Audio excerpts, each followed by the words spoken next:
Thank you, Director Simon. Good morning, President Dufty and Board of Directors. I'm Sylvia Lamb, the Assistant General Manager of Infrastructure Delivery. And to my left is Michael Wong, who's the Project Manager for this Fairgate project. And we have gates in West Oakland. So very cool. Yeah. Congratulations. So we'll move to the next slide. There is 2 slight changes in this deck from what was mailed out. And the next slide will tell you that bottom bullet, we will talk about the next 8 stations today, as promised. But you can read the highlights in the agenda that we're going to go through. So with that, I'm going to just go and say, play the video of our time lapse at West Oakland. So this is the process that we did installing at West Oakland. A couple of things that we did was 1, have a time lapse, and 2, you can see in the border there, we had some windows so the public could see as this work was being done. That was all the gates coming out. In the background, you'll see the sun coming up and going down, and you'll see very few spots where there are not people doing something. So first we're pulling them out, then we're cleaning it, making sure that the electrical's there and the comm, and now we're putting the gates in, and then they're gonna be scooted over, which is, for some reason, that's my favorite part. It feels like it's just moving into place. And this is a time lapse over 2 days. And as the sun is setting on this install, the sun is rising on a new day at BART. Can we go to the presentation?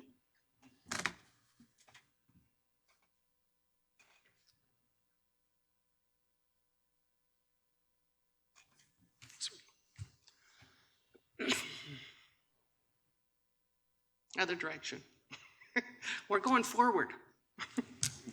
Next one. All right, so this was a highly choreographed dance to get this here. And I keep saying to you guys that 7 months is a short time. And I know people would have liked them to be done faster, but this was really, we did our due diligence. And this team worked very, very hard to make sure that we could make the commitment. This is the timeline of the last piece of the delivery to West Oakland. And we had this scheduled out by day and by hour. As a matter of fact, as the gates left the Denver and they were on the truck coming here, we were getting updates from the truck driver on where they were in the process. When it hit Reno, everybody was notified, be ready. We're gonna be ready in a few hours. And you know, there were some traffic issues. And again, everybody was on alert to be here. So this is kind of the timeline that went through. And you'll see that the night of Tuesday, December 12th, in that evening was when we started taking the gates out. And then putting new gates in. And I would like to say, I was very excited that technically we were 3 days early in getting these into West Oakland. Next slide, please. Oh, I guess I have the slide thing now, but go ahead. So, you know, there's a lot that goes into this prototype installation. And again, to meet this 7-day, what I'm gonna keep 7 month, what I'm gonna keep saying is a very tight time frame.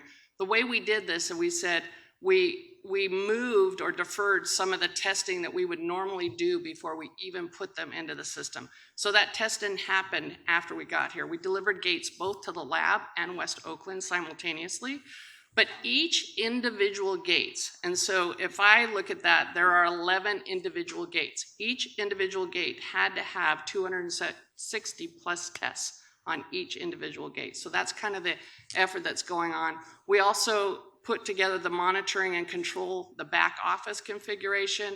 And we looked at, one of the things we looked at is the audible feedback for visually impaired. If anybody's been out to West Oakland, those gates are really, really quiet. And so we found that some people were concerned that they may not know that the gates are open. So that was something they did. And you may remember that when we did even the temporary gates at West Oakland, we put in special padding there before the temporary gates so that the visually impaired would know exactly where to go. We did a lot of discussions with the station agents to access the monitoring control system and station agent training, as well as looking at the AI sensor programming for the safety zone. And again, that's something very, very important, as you know, especially is safety, safety, safety. So if we, oh, I keep forgetting that I have this. So this is the hardest slide we had to do, and I'm going to tell you why. There is not enough I can say about how amazing S-Traffic was to work with. These pictures, you can't tell who's S-Traffic and who's BART. They not only took on a BART project, or I would say it differently, they didn't just take on a BART project to get this done. They took on our challenges, they took on our urgency, they took on our commitment, and they took on our passion. And I cannot say enough about how amazing they have been to work with, and that they are now part of the BART family. They have been, as long with us, devoted to the union engagement. We looked at critical and collaborative problem solving, and we'll talk a little bit more about a couple of those items later. There's tons of examples I could give you on how S-Traffic and our team pivoted as we found things out as we developed this. There's innovation solutions, and again, we did a day-by-day, an hour-by-hour schedule to make sure that we made the West Oakland deployment. We also had a lot of help on communicating with local and state elected officials, as well as the outreach in the station. We had the external affairs folks and communication folks helping us for people to know what to expect when the gates got open, help them know when it was going to happen, although we did go a little early. That threw people off a little bit, but that was still better than not. So, this is a little bit about our journey. We came to you in September. I wanted to put this on here because there's, again, 7 months is a short period of time. When we came to you in September, we talked about some of the things that were going on, like the software lock, talking about a potential hardware lock. Between October and the end of December is where really there was so much bulk of work. That's when the gates were actually being built. They were being put together and tested. We went to South Korea to look at the gates themselves. I wanted to see that software lock, to see personally, to be able to say to Michael Jones and Bob Powers that I actually touched the gate and I feel like it won't be pushed through. By the time we got to South Korea, and when we came to you in September, we talked about an option for a software pushback or software closer, and we talked about this idea of potentially having a hardware lock. By the time we got to South Korea, they had a prototype of a hardware lock, and they had perfected the software lock.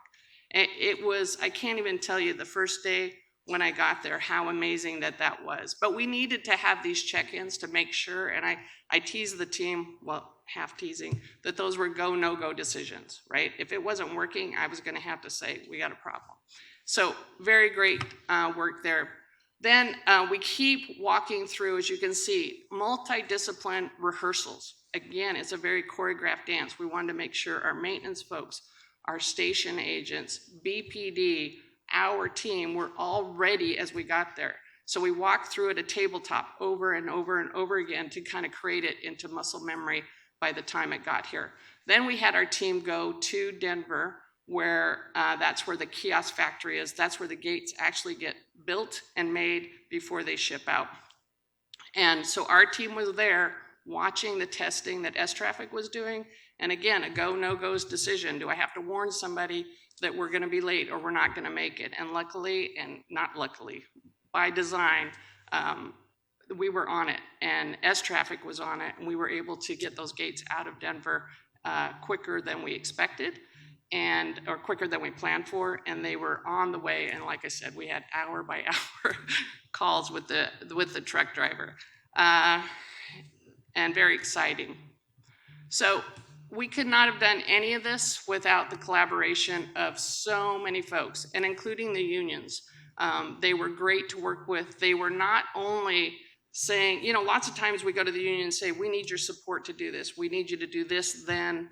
They were coming in and saying, we can do this. Why don't we do this? How about we get involved earlier? What do you need from us? And it was just amazing. We had tons of meetings, lab site visits, the whole, I can't even tell you, just everybody, we keep saying it was the most important project at BART, and everybody showed that it was their top priority, and I just appreciate it so much. And here's some pictures.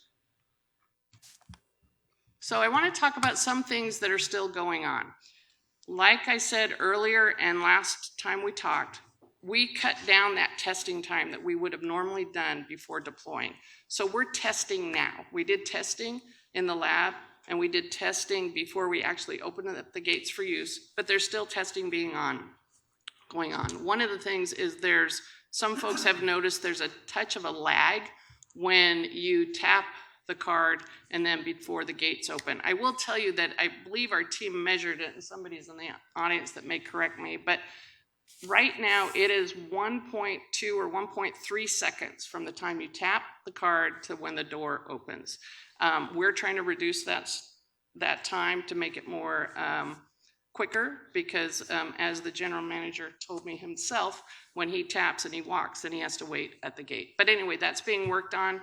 We'll have more information here in a few weeks. That's daily attention is being put to that. Then I want to talk a little bit about this mechanical lock. There's nothing like it in the world, never been done. So it is attached to the spindle of the door. And I want everybody to know, before we move forward, that spindle cannot be engaged. The doors cannot close unless there's power. So what that means is if there's no power or there's an emergency, everything opens, the lock automatically disengages. And again, safety is our number one thing. We've always said that. That's the way our gates work right now. If there's no power, everything opens. But that locking mechanism, and I will say the software lock is working pretty good right now.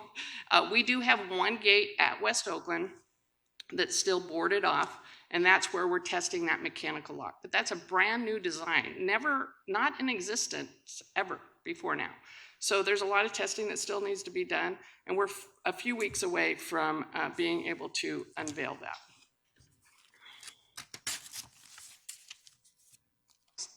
Our cost estimate for the project, we're still early on, so I'm going to take you to the middle of this slide where we talk about physical percent complete. And some of you may remember my presentation on project controls a while back, which I'd love to talk about. We use an industry standard earned value management to be able to evaluate how a project is doing both financially and schedule. So if you look at that percent complete, you can look at the items and what percent complete they are. And if you get down to the bottom of the project, we're about 14% complete. So the reason we're about 14% complete, even though we've done one station out of 50, is this is a very front-loaded schedule. All this effort that we have to do, we want to get it right up front, and then that way we can take advantage of economy of scale as we roll out the rest of the stations and be able to make up some time and also maybe realize some cost efficiencies as well. In June 2020, we came to you with a budget, and this was the way that cost estimate was developed. We broke down certain specific activities, and you may remember at that time we had tons of different hybrid ideas. Maybe we're going to manufacture and build them ourselves. Maybe we're going to fabricate and install them ourselves. We're going to fabricate, have somebody else install them. And we were going to go out and see if we could find a vendor. At that time, we didn't know we could find a vendor. We found a vendor. Super happy about that. So when we awarded to the vendor in May of 2023, we adjusted some budgets knowing what the vendor is going to do versus us. We're not going to have to go out and manufacture. But as you can see, our cost estimate is still $90 million. And now, if you go to the end, schedule performance index and cost performance index, that tells you how we're doing against the value of the work completed. That's a to-date moment in time evaluation, and you want that to hover around 1. I don't want it to be super high, and I don't want it to be super low. Above 1 means that basically we're getting more value out of the work completed than what it cost us to get there. A number below 1 means that we're getting less value than the cost it took us. And the same for the schedule. I actually don't like that they call it a schedule performance index, because it's really about the planned value, like how much we plan to spend versus a schedule perspective. So based on what we thought we were going to do in May, we had planned to spend about $13 million right now by this point, and we've actually spent the value of the work is $12 million. So you could say we're behind in spending, so maybe we're doing better in our cost, which that's what the cost performance index indicates, or you could say that we're behind schedule, but then you'd have to weigh that against our schedule, and we know that we're right on schedule. So Very pleased with those numbers. And if we look at our schedule, we are still on schedule for what we committed to originally. We're at West Oakland 3 days early. I'm going to keep saying that. I get to say that over and over again. We're still on schedule for the end of 2025 and to talk about the first 8 stations. And now, I wish I had a drum roll. I should have put that in here. Thank you. The next 8 stations. All right.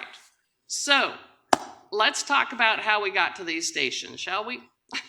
So this was a combination. I'm not going to say combination. We looked at subjective data first. Basically, we talked to BPD and we got what would be your goals, what first 8 stations. We talked to government relations and external affairs, what's your first 8 stations? And we looked at maintenance and engineering and what's your first stations. Then we set that aside. Then we started running different scenarios. We looked at ridership. Who has the most ridership? What stations? Is that the best place to start? I will tell you from an engineering perspective and from my perspective, I want to do the easy stations. Because if I get 10 stations done really fast, I can say I got 10 stations done, right? So that's my focus, but that did not weigh in. So we looked at the complexity, though, of getting it done, right? Do we have multiple arrays so that if we shut down one array, everybody can be using another one? We don't want to disrupt our passengers. We looked at equity. We looked at what's going to be the scenario. If we harden this station, does it make the next stations more difficult? Should we be doing the end stations and then bringing back in? So there's probably 7 or 8 different scenarios that we ran with consultants and other folks. And basically, these kept popping up. In every scenario that we ran, in every model, these kept popping up. And I think some of it is intuitive. I think we all believe that. So I do want to say we're going to go to Civic Center first. So that will be the next station. As we move through, though, you never know what you're going to find till you get out there. And so we want to put alternate stations down there so that we can pivot and move if we need to. But these are the 8 stations. So I know everybody was looking forward to that. And then before I move on, Ken Ho from S Traffic is here. He's the head of S Traffic. And if you wouldn't mind, I'd like to give him a couple of minutes. Ken, if you come up. Good morning. Hello, everyone. Happy New Year. My name is Ken Cho. I'm the CEO of S Traffic America. First of all, let me say thank you to Sylvia Lam for this opportunity today to speak to BART's board of members. In April last year, our company met with Bob Powell right after being selected for the Fairgate project. I always remember what Bob said to us. First, we are now family. Second, a pilot gate will be opened at West Oakland station by December. This means S Traffic needed to complete the production on time. From then on, our team members became family. We focused solely on our goals and made every effort to meet the production schedules. Honestly, it was difficult to satisfy all requirements and conditions. Under the careful leadership of BART's team and the dedication and passion of Eric Cho, S Traffic's PM, and also of his team's constant hard work, we produced and delivered the gates on time. In other words, we were able to meet the operating schedules. Going forward, we'll continue with the same passion and teamwork. We'll do our best to manufacture all fair gauge and provide BART the support it needs. S Traffic will not waver from our promise to continue to do our part as part of BART's family, and always do our best to comply with the previously announced schedule by the end of 2025. Once again, thank you all board members, Bob, Sylvia, and the entire BART family. Thanks so much. And with that, I would also like to thank a bunch of other folks. We've thanked folks in the past. We've got everybody working, but everybody that's worked on this. And there's a couple that I'd like to add. One, I want to thank the board of directors. You've given us suggestions. You've given us nudges. You've helped us. You've asked questions, the right questions, and you've supported us. So I want to say that I really appreciate that. And if you wouldn't mind indulging me, many of our core team, especially that worked on West Oakland, are in the audience, and I would like to take a moment to have them stand. We're just going to ask you to do that. So Stand up.